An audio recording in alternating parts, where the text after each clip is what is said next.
I know a lot of you have concerns when it comes to nutrition regarding the marathon.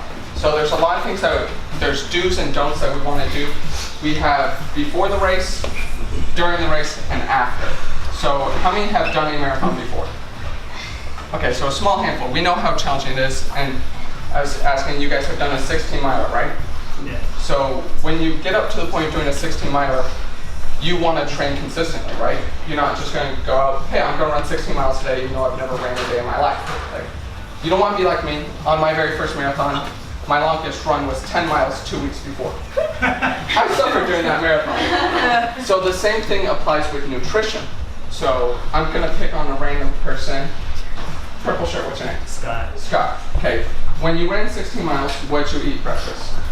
I didn't eat breakfast. Okay. So that's one thing that we'll want to train. Okay. What did you eat or use during the run? Like a lot of the pretzel snacks and things like that. Okay. And what did you do after? I ate very unhealthy food and I So those are things that we want to train. You definitely want to eat the morning of the marathon because it's going to give you fuel for that day. Because for a lot of you, it's going to be your first time running 26 miles, and it takes a toll on your body. So some big things is you want to have a carb. So a carb is going to give you energy for that day because you're going to need carbohydrates because they turn into glycogen, which is your muscle's form of energy. Now, that when we say carb loading, that doesn't mean just carbs because your heart needs fat and your muscles need protein to rebuild. Because those of you that have done a marathon before, you know that you are wicked sore for 2, 3, 4 days or even a week. So if you don't have the protein, then you're not able to rebuild the muscle. Now the good things that you can do since you are 2 months or so out from the marathon is start good healthy habits now. Now when healthy habits, that can vary for every person.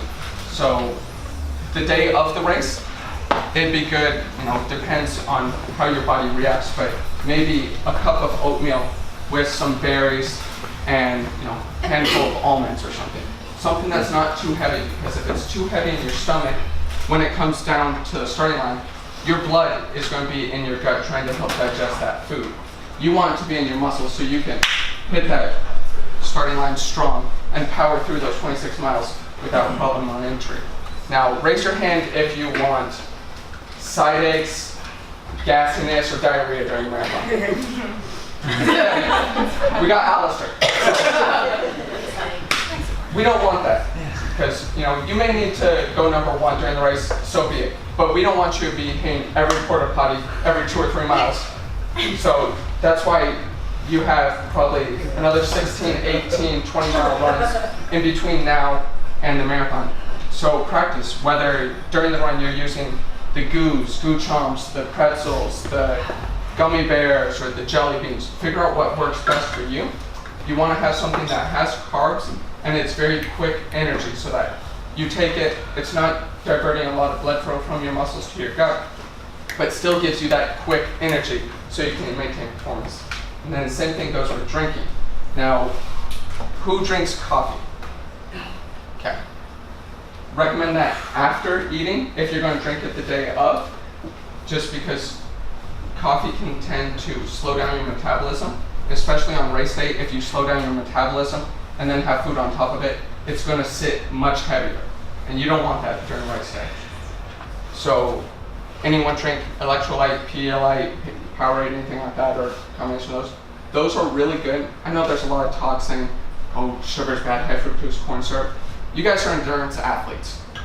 When you're running 20 miles, 26 miles, 26.2 race day, you need that quick sugar.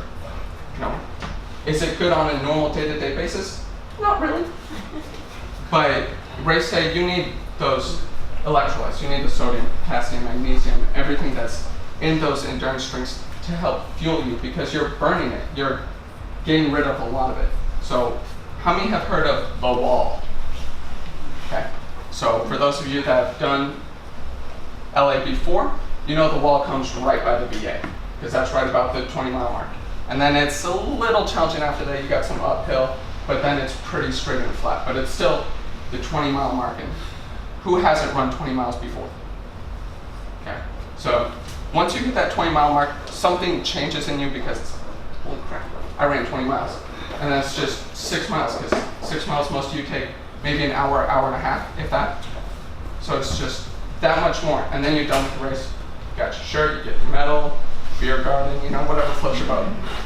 But when it comes, that's before nutrition. We've talked about during and after. Once the race finishes, the really good things that you can do, start putting down fluids.